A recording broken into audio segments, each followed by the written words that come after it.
How to make GitHub repository public or private? Let me give you step how to do it. So first of all, you need to log into your GitHub account and click on this repositories option, and herein you can see there are so many repositories of mine.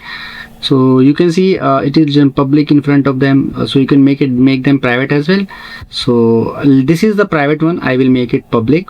How to do it? Just click on this repository. So you can see private is showing here. After going to this repository, there is an option of settings.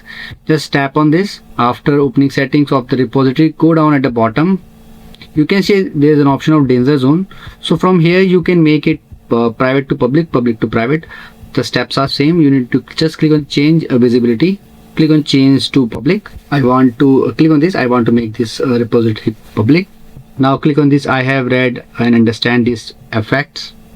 Now click on this, make this repository public. That's it, and now it has become public. So you can check it out here as well. You can go back to your repository.